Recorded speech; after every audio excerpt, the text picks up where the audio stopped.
الحمد لله نحمده ونستعينه ونستغفره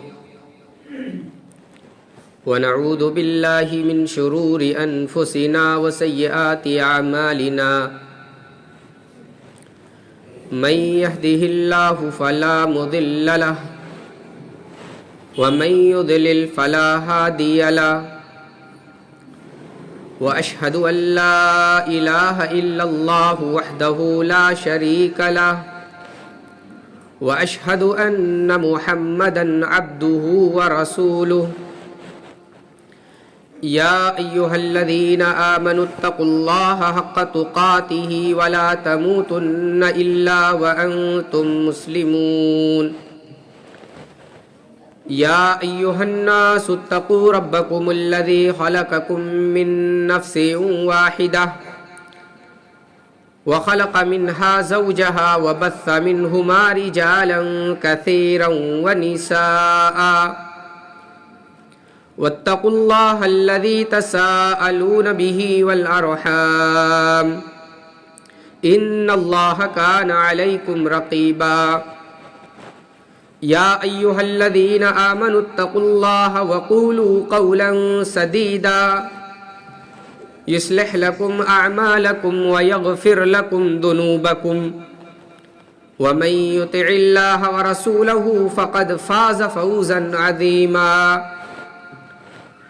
أما بعد فإن خير الحديث كتاب الله وخير الهدي هدي محمد صلى الله عليه وسلم وشر الأمور محدثاتها وكل محدثة بدعة وكل بدعة ضلالة وكل ضلالة في النار. عن أبي هريرة رضي الله تعالى عنه قال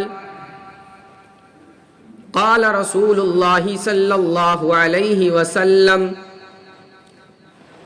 سبعة يذلهم الله في ذله يوم لا ذل إلا ذله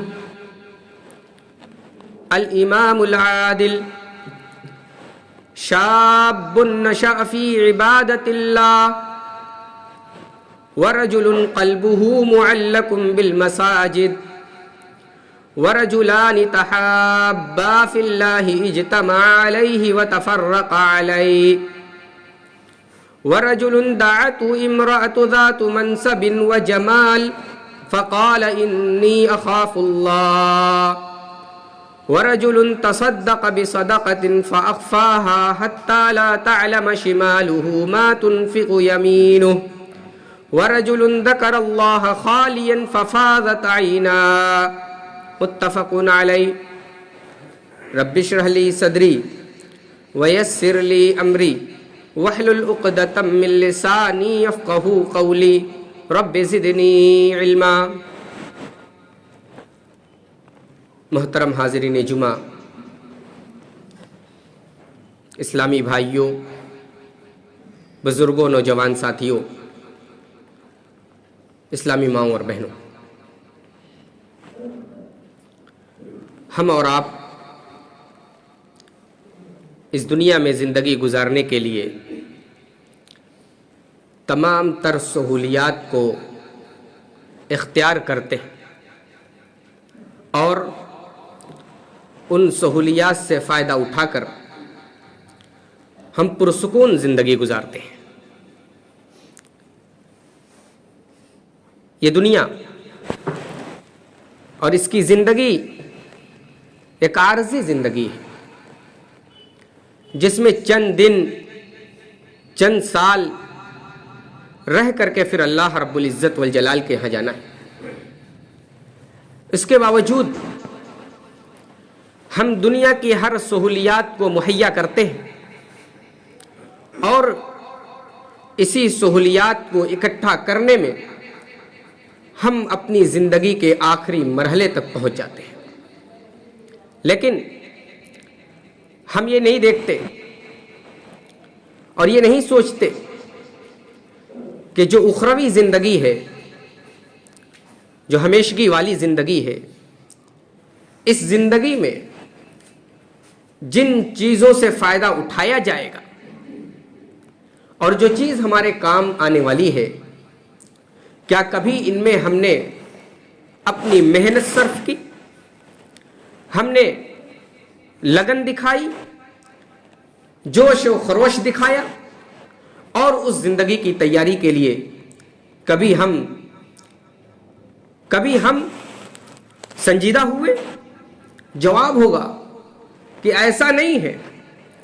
معاملہ یہ ہے کہ ہمارے سامنے دنیا کے ساز و سامان، دنیا کے اسباب ہمارے سامنے ہیں، اور ہم چاہتے ہیں کہ ہم ان ساری چیزوں کو حاصل کر لیں۔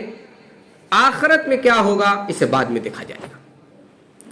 مثال کے طور پر یہ ٹھنڈی کے ایام ہیں، یہ ایام ٹھنڈی کے اعتبار سے بڑے سخت ہیں۔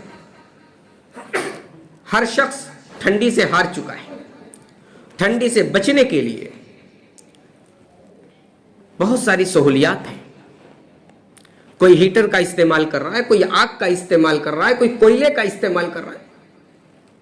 اسی طریقے سے گرمی آتی ہے، گرمی کی شدت، سورج کی تپش، اس سے بچنے کے لیے اے سی کا استعمال کرتا ہے، کولر فین کا استعمال کرتا ہے۔ ان ساری چیزوں سے بچنے کے لیے، یعنی ٹھنڈی اور گرمی سے بچنے کے لیے، ہم نے ساری چیزوں کو استعمال کر کے پرسکون زندگی گزارنا چاہیے۔ کیا ہم نے آخرت کی زندگی بھلا دی؟ اور آخرت کی زندگی بڑی خطرناک اور ہولناک ہونے والی ہے۔ وہاں کی سختی اور وہاں کی سردی اس دنیا کی سردی کے مقابلے میں بہت زیادہ ہے۔ ہم اور آپ سنتے ہیں کہ جہنم کی آگ، جہنم کی تپش دنیا کی آگ سے 69 گنا زیادہ ہے۔ صرف آگ ہی نہیں ہے جہنم کے اندر، صرف آگ ہی کا عذاب نہیں دیا جائے گا میرے بھائیوں، صرف جلانے کا عذاب نہیں ہوگا۔ اس جہنم کے اندر اللہ رب العزت والجلال نے ٹھنڈک جیسی گلن والا عذاب بھی رکھا ہے۔ آج ہم اس معمولی سی ٹھنڈی سے گھبرا جاتے ہیں، ہماری زبان پر یہی رہتا ہے اللہ تعالیٰ کسی طریقے سے اس ٹھنڈی کے ایام کو ہمارے درمیان سے ختم کر دیں۔ لیکن کیا اور جہنم کی سردی، جہنم کی برفیلی ہوا، کیا اس سے بچنے کے لیے کوئی انتظام کیا ہے؟ جواب نہ، نفی، نگیٹو۔ تو پھر ہم کس لیے زندگی گزار رہے ہیں؟ کیا مقصد ہے زندگی گزارنے کا؟ وَمَا خَلَقْتُ الْجِنَّ وَالْإِنسَ إِلَّا لِيَعْبُدُونَ۔ دنیا میں اللہ نے ہمیں اس لیے بھیجا تھا کہ ہم اللہ کی عبادت کریں، اس کے سامنے سجدہ کریں، دنیا میں رہ کر کے آخرت کی تیاری کریں، دنیا میں رہ کر کے جنت کی تیاری کریں، دنیا میں رہ کر کے جہنم کی سختی، جہنم کی سردی، جہنم کی تپش سے نجات پانے والا عمل کریں۔ نہیں کیا ہم نے، اور اللہ رب العزت والجلال نے اور نبی محترم جناب محمد الرسول اللہ صلی اللہ علیہ وسلم نے ہمیں جنت کی تیاری اور جہنم کی سردی اور جہنم کی تپش سے بچنے کے سارے ذرائع، سارے اسباب، سارے طریقے، سارے وسیلے، سب کچھ بیان کر دیا ہے۔ لیکن ہم ہیں کہ ہم اس طرف توجہ بھی نہیں دیتے، اپنی توجہ بھی مبذول نہیں کرتے۔ میرے بھائیوں ذرا غور کیجئے، اور قیامت جس کا ہم سب کو انتظار ہے اور جس کے بارے میں اللہ نے کہا انہم یرونہ بعیدا ونراہ قریبا، وہ جہنم، وہ قیامت، جس قیامت کو مشرکین، کفار، اللہ کے منکر بہت دور سمجھتے ہیں، لیکن مسلمان، اللہ پر ایمان رکھنے والا، رسول اللہ کی اطاعت کرنے والا، یہ قیامت کو بالکل قریب سمجھتا ہے۔ کیا اس قیامت کی تیاری ہے؟ مجرمین کو، اللہ کے نافرمان کو، رسول اللہ کے نافرمان کو قبر کے ساتھ ساتھ میدان محشر میں بھی سزا دی جائے گی۔ میدان محشر میں بھی ان کا عمل خراب ہونے کی وجہ سے انہیں پسینے میں ڈبکی لگاتے ہوئے پورے عالم کے لوگ دیکھیں گے۔ اللہ کے نبی جناب محمد الرسول اللہ صلی اللہ علیہ وسلم کی حدیث اپنے سامنے رکھیے۔ نبی کریم صلی اللہ علیہ وسلم نے فرمایا سورج میدان محشر میں بالکل قریب ہو جائے گا۔ کتنا قریب ہوگا؟ اللہ کے نبی نے فرمایا 1 میل کے فاصلے پر ہوگا۔ اب میل کی تشریح اللہ کے نبی جناب محمد الرسول اللہ صلی اللہ علیہ وسلم نے نہیں کی۔ صحابہ نے کہا میل اسے بھی کہتے ہیں جو ایک سلائی کی کاٹی ہوتی ہے، اور میل ایک مسافت کی بھی ہوتی ہے۔ چاہے ایک مسافت کے برابر یعنی 1 میل کے برابر بھی دور ہوگا تو کتنا نزدیک ہوگا؟ کیا حالت ہوگی اس دن جب سورج اتنا قریب ہوگا؟ اللہ کے نبی کہتے ہیں سورج کے قریب ہونے کی وجہ سے لوگ اپنے اعمال کی مقدار میں پسینے میں غرقے ہوں گے۔ کوئی ٹخنے تک ہوگا، کوئی گھٹنے تک ہوگا، کوئی کوخ تک ہوگا، کوئی کندھے تک ہوگا، اور کچھ ایسے بھی مجرمین آئیں گے میدان محشر کے اندر، کچھ ایسے بھی اللہ کے نافرمان آئیں گے میدان محشر میں جن کا سراپا پسینے کی ندی میں ڈبکی لگا رہا ہوگا، پسینے کی ندی میں تیر رہا ہوگا، اور وہ پسینہ آج کے جیسا پسینہ نہیں ہوگا، اور سورج کی تپش سے تپنے والا پسینہ ہوگا جس میں آدمی جا کر کے جل بھن جائے گا۔ اللہ اکبر! اس پسینے سے، اس ندی میں گوتا لگانے سے، اس دن کی ہولناکی سے، اس دن کی شرمندگی سے ہم اور آپ کو اپنے آپ کو بچانے کی فکر ہونی چاہیے، احساس ہونا چاہیے، ذمہ داری ہونی چاہیے کہ اللہ تعالیٰ نے ہمیں بہت سارے ذرائع دیے ہیں، ان ذرائع کو استعمال کر کے ہم اپنے آپ کو میدان محشر میں بھی عذاب سے بچائیں گے، اور جنت کے اندر انشاءاللہ ہم اپنا داخلہ ممکن بنائیں گے۔ میرے بھائیوں، قیامت کے دن میدان محشر میں لوگ اپنے پسینے کے مقدار ڈبکیاں لگا رہے ہوں، لیکن کچھ ایسے خوش نصیب بندے ہوں گے، کچھ ایسے ہوں گے جو بڑے خوش نصیب ہوں گے، بڑا بہترین عمل کیا ہوگا، جس عمل کی بنیاد پر اللہ رب العزت والجلال اسے پسینے کی ندی میں ڈبکی لگانے سے بچا لے گا، پسینے کی ندی میں بھیجنے سے اللہ تبارک و تعالیٰ روک دے گا۔ وہ کہاں ہوں گے؟ کس میدان میں ہوں گے؟ کس درخت کے سائے کے نیچے ہوں گے؟ کس چھت کے نیچے ہوں گے؟ اللہ کے نبی جناب محمد الرسول اللہ صلی اللہ علیہ وسلم فرماتے ہیں قیامت کے دن کوئی چھت نہیں ہوگی، کوئی درخت نہیں ہوگا، کوئی سایہ نہیں ہوگا، کوئی چھاجن نہیں ہوگا، ایک ہی سایہ ہونے والا ہے، ایک ہی چھاجن ہونے والا ہے، وہ ہے ہمارے اللہ رب العزت والجلال کے عرش کا سایہ۔ کیا خوش نصیب ہوں گے وہ بندے جنہیں اللہ کے عرش کا سایہ مل جائے، جنہیں اللہ کے عرش کے نیچے رہنے کا اور وہاں اپنے آپ کو سورج کی تپش سے بچانے کا موقع مل جائے۔ کتنے خوش نصیب ہوں گے! اور کیا اس خوش نصیب میں سب شامل ہوں گے؟ تمنا تو یہی ہوتی ہے نا کہ ہم بھی اللہ کے عرش کے سائے کے نیچے ہوں گے، ہم بھی ہوں گے، ہم بھی ہوں گے، ہم بھی ہوں گے، لیکن ہونے کے لیے کچھ، پانے کے لیے کچھ کھونا پڑتا ہے، محنت کرنی پڑتی ہے، اللہ کی اطاعت کرنی ہوگی، رسول اللہ کے فرامین پر عمل کرنا ہوگا۔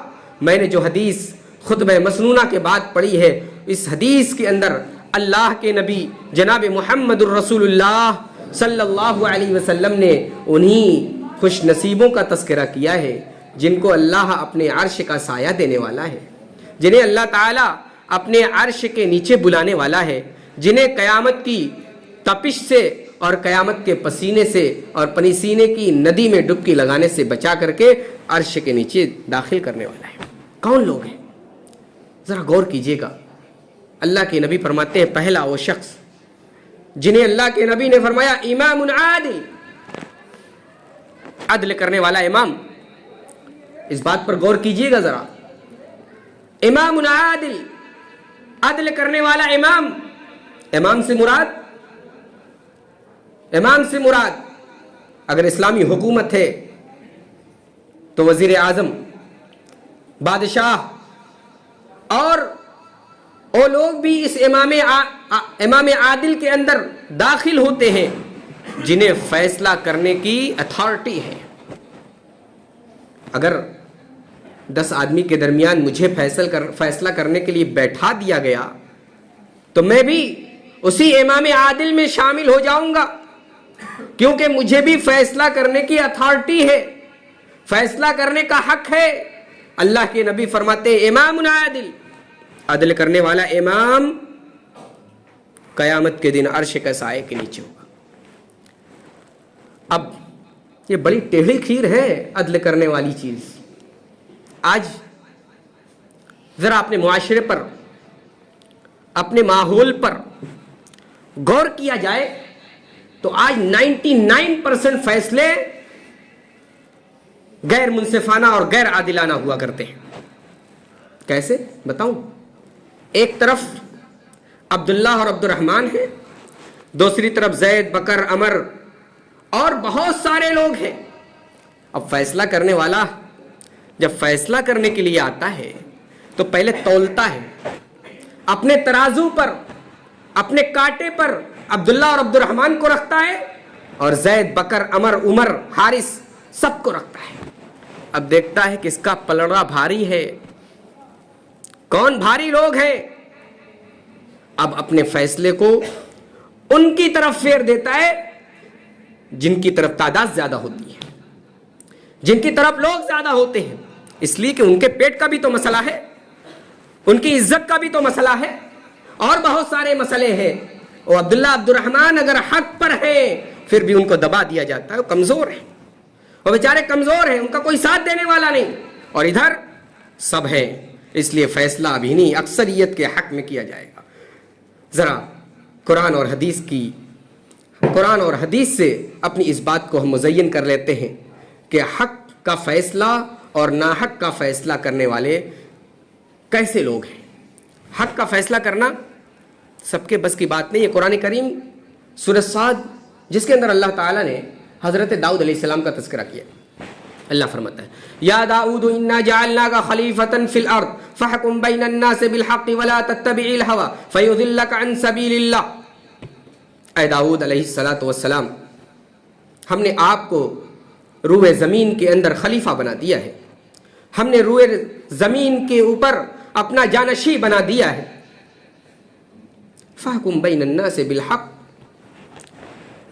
جب تمہیں ہم نے اپنا خلیفہ بنایا ہے تو خلیفہ بننے کی وجہ سے کسی کے اوپر ناحق ظلم نہ کرنا، بلکہ فیصلہ کرنے کے لیے تمہیں بلایا جائے فاحکم بین الناس بالحق، حق کا فیصلہ کرنا، انصاف کا فیصلہ کرنا، منصفانہ فیصلہ کرنا، عادلانہ فیصلہ کرنا۔ اور اے داؤد سن لو، کان کھول کر کے سن لو، ولا تتبع الہوی فیضلک عن سبیل اللہ، جب فیصلہ کرنے بیٹھنا تو اپنے دل سے ساری نفسانی خواہشات کو نکال کر کے پھینک دینا، کیونکہ تمہارے دل کے اندر اگر نفسانی خواہشات پنپے گی تم کبھی بھی حق کا فیصلہ نہیں کر سکتے۔ تم اپنی خواہش کے مطابق اپنے دل کی بات مان کر کے تم فیصلہ کرو گے، حق کا فیصلہ کبھی نہیں کر سکتے۔ اس لیے فیصلہ کرنے والے جب فیصلہ کرنے کے لیے بیٹھے تو پھر اپنی خواہشات کو نکال کر کے پھینک دے اور کسی کا پکش لے کر کے نہ بیٹھے، دونوں کی باتیں سنیں، دونوں کے بیانات کو سنیں، دونوں کی تقریریں سنیں، اور دونوں کی تقریر سن کر کے، دونوں کے بیان کو سن کر کے جو فیصلہ حق اور عدل پر مبنی ہو اس فیصلے کو نافذ کرنے کی کوشش کریں، کوئی بھی ہو۔ اللہ کے نبی جناب محمد الرسول اللہ صلی اللہ علیہ وسلم کیسا فیصلہ کیا کرتے تھے؟ ایک حدیث اپنے سامنے رکھیے۔ بنو مخزوم کی ایک عورت تھی جس کا نام فاطمہ تھا، اور بڑے اونچے گھرانے سے رکھتی تھی تعلق، مالدار گھرانہ تھا، عزت اور شرف والا گھرانہ تھا۔ اب فاطمہ مخزومیہ یہ چوری کر لیتی ہے، چوری کر لیتی ہے اور چوری کے گناہ میں اسے پکڑ کر کے لایا جاتا ہے، نبی کریم جناب محمد الرسول اللہ صلی اللہ علیہ وسلم اس کے ہاتھ کاٹنے کا فیصلہ کر دیتے ہیں، کیونکہ قرآن نے کہا ہے السارق والسارقۃ فاقطعوا ایدیہما، چور اور چورنی ان دونوں کے ہاتھ کاٹے جائیں گے۔ اللہ کے نبی نے فیصلہ صادر فرما دیا کہ فاطمہ مخزومیہ کا ہاتھ کاٹا جائے گا۔ اب اتنے بڑے گھرانے کی عورت ہاتھ کاٹا جائے گا، گھرانے کی بے عزتی ہوگی، ناک کٹ جائے گی۔ اب لوگوں کے درمیان بڑا تشویش ہوا، بڑی بات چرچے میں ہو گئی کہ کیسے اپنی عزت کو، اپنے شرف کو، اپنی ناک کو بچایا جائے۔ فیصلہ ہوا کہ اللہ کے نبی کے بہت ہی قریبی حضرت اسامہ ابن زید رضی اللہ تعالی عنہ ہیں، اللہ کے نبی بہت مانتے ہیں، بڑی محبت کرتے ہیں، لاؤ انہی کو بلایا جائے اور انہی سے نبی کریم جناب محمد الرسول اللہ صلی اللہ علیہ وسلم کی خدمت اقدس میں سفارش پیش کی جائے۔ حضرت اسامہ ابن زید کو بلایا ان لوگوں نے، ساری باتیں بتائیں، اسامہ ابن زید کو اللہ کے نبی کی خدمت میں بھیجا۔ حضرت اسامہ ابن زید نبی کی خدمت میں تشریف لے جاتے ہیں، سارے معاملے بیان کرتے ہیں اور اللہ کے نبی سے کہتے ہیں اے اللہ کے نبی، فاطمہ مخزومیہ جس نے چوری کی ہے، آپ نے اس کے ہاتھ کاٹنے کا فیصلہ کر لیا ہے، اے اللہ کے نبی ان کا ہاتھ نہ کاٹا جائے، ان کو معاف کر دیا جائے۔ اللہ کے نبی کا جواب سنیے، سونے کے حروف سے، سونے کی قلم سے لکھے جانے کے لائق ہے۔ اللہ کے نبی نے سب سے پہلے تو حضرت اسامہ کی بات سنی تو آپ کا چہرہ غصے سے سرخ ہو گیا۔ اے اسامہ، تم اللہ کی حدود میں سفارش کرنے آئے ہو؟ اے اسامہ سنو، اگر میری بیٹی فاطمہ بنت محمد الرسول اللہ صلی اللہ علیہ وسلم بھی چوری کرتی لقطعت یداہا، تو اس کا بھی ہاتھ کاٹ دیا جاتا۔ اللہ اکبر۔ نبی کریم صلی اللہ علیہ وسلم نے یہ فیصلہ فرمایا کہ اگر محمد الرسول اللہ، وہ نبی جو اللہ کا محبوب ہے، اللہ کا آخری نبی ہے اور دنیا کی سب سے بہترین، دنیا کی تمام شخصیات میں سب سے محبوب شخصیت نبی کریم صلی اللہ علیہ وسلم کی ہے، اگر اس کی بیٹی بھی، ان کی بیٹی بھی چوری کرتی تو ان کا بھی ہاتھ کاٹ دیا جاتا۔ محمد الرسول اللہ ان کی چوری پر انہیں معاف نہ کرتے، یہ تھا میرے نبی کا فیصلہ۔ اور سنیے، اللہ کے نبی صلی اللہ علیہ وسلم نے ایک حدیث میں فرمایا کہ انصاف کرنے والے، انصاف کا دامن ہاتھ سے نہ جانے دینے والے ایسے لوگ ہیں جنہیں قیامت کے دن نور کا ممبر دیا جائے گا۔ خطیب خطبہ دینے کے لیے لکڑی کے ممبر پر کھڑا ہوتا ہے اور قیامت کے دن عدل کرنے والے نور کے ممبر پر ہوں گے، نور کے ممبر پر۔ اور یہ نور کا ممبر نبی ایک اللہ رب العزت والجلال کے دائیں طرف ہوگا، اور اللہ کے نبی کہتے ہیں اللہ تعالیٰ کا دونوں طرف دایاں ہی دایاں ہے، اللہ تعالیٰ کا کوئی بھی سائیڈ بایاں نہیں ہے، یعنی دونوں طرف نور کے ممبر رکھے ہوئے ہوں گے، اور اللہ رب العزت والجلال ایسے انصاف کرنے والے، ایسے منصف شخص کو نور کا ممبر عطا فرمائے گا۔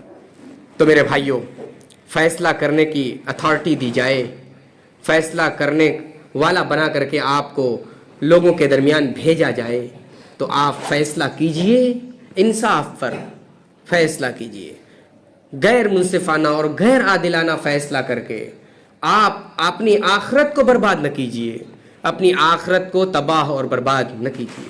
تو میرے بھائیوں، یہ ان 7 لوگوں میں سے ایک شخص تھا جنہیں امام عادل کہا جاتا ہے، یعنی عدل کرنے والے لوگ، انصاف کرنے والے لوگ، انہیں اللہ تعالیٰ عرش کا سایہ دے گا۔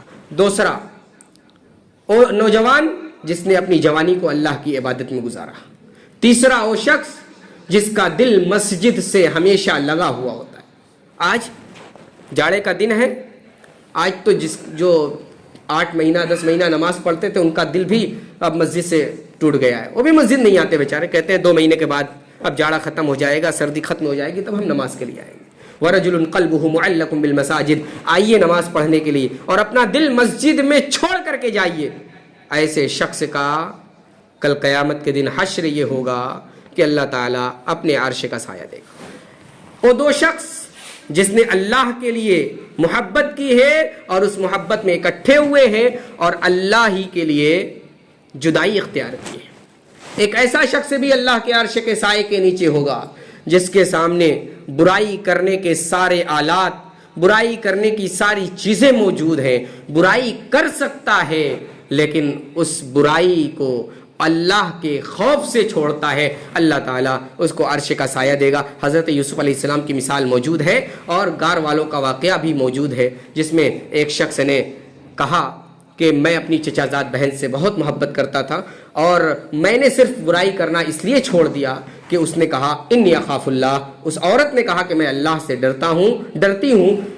میں نے جب اس کا کلمہ سنا، اس کے جملے سنے تو میں وہاں سے ہٹ گیا۔ اے اللہ، اگر میں نے یہ کام تیری رضا کے لیے کیا ہے تو غار کے منہ کو کھول دے۔ اور ایک شخص وہ بھی ہے جس نے صدقہ کیا ہے تو ایک ہاتھ نے دیا ہے، دوسرا ہاتھ بھی نہ جان پایا ہو۔ آج بڑا اچھا موقع ہے، ہم اور آپ صدقہ کتنے ایسے بیچارے ہمارے بھائی ہیں جنہیں جاڑے سے بچنے کے لیے سویٹر، جیکٹ، شال، موزے، جس میں چھپانے کے لیے رات میں کمبل نہیں ہے۔ آپ ہمارے لیے اور آپ کے لیے بہت اچھا موقع ہے کہ آپ چپکے سے جائیے اور ان کی مدد بھی کر دیجئے اور کوئی جان بھی نہ پائے۔ تو ایسے شخص کو اللہ اللہ اللہ کل عرش کے سایہ کے نیچے جگہ عطا فرمائے گا۔ اور ایک شخص وہ بھی ہے جس نے محفل میں رونے کے بجائے خلوت میں، اکیلے میں اللہ کا ذکر کیا ہو اور اللہ کے ذکر کر کے رو پڑا ہو، اس کی آنکھیں بہہ پڑی ہوں، یہ بھی اللہ کے عرش کے سائے۔ محفل میں تو بہت سارے لوگوں کو رونا آ جاتا ہے، محفل میں رونا کمال کی بات نہیں ہے، کمال کی بات اس وقت ہے جب آپ اکیلے میں ہوں، تنہائی میں ہو، اور تنہائی میں آپ اللہ کا ذکر کر رہے ہو اور ذکر کرتے ہوئے آپ کی آنکھوں سے آنسو ٹپک پڑے، اور یہ آنسو جب ٹپکے گا تو میرے بھائیوں، اللہ کے نبی نے فرمایا ہے کہ اس کا رخسار، اس کا گال کبھی جہنم میں نہیں چلے گا۔ اللہ تعالی ہم سب کو نیک عمل کی توفیق عطا فرما، الہ العالمین ہم سب کو نیک عمل کی توفیق عطا فرما، الہ العالمین ہم سب کو اپنے عرش کے سائے کے نیچے جگہ پانے والوں میں شامل فرما دے۔ الہ العالمین ہم گنہگار ہیں، سیاہ کار ہیں، اے اللہ تو ہمارے گناہوں کو معاف فرمانے والا ہے، اے اللہ ہم سب کے گناہوں کو معاف فرما دے، اے اللہ جو بیمار ہیں انہیں شفائے کامل و کلی عطا فرما، اے اللہ جو اس دنیا سے جا چکے ہیں انہیں ان کی قبر میں کروٹ کروٹ چین اور سکون نصیب فرما، اے اللہ ہم سب کو عقید توحید پر قائم دائم رکھ، اے اللہ ہم سب کو متبع سنت بنا کر کے زندہ رکھ، اور جب خاتمہ ہو تو کلمہ توحید زبان پر ہو۔ اقول قولی ھذا واستغفر اللہ لی ولکم ولسائر المسلمین وما علینا الا البلاغ المبین۔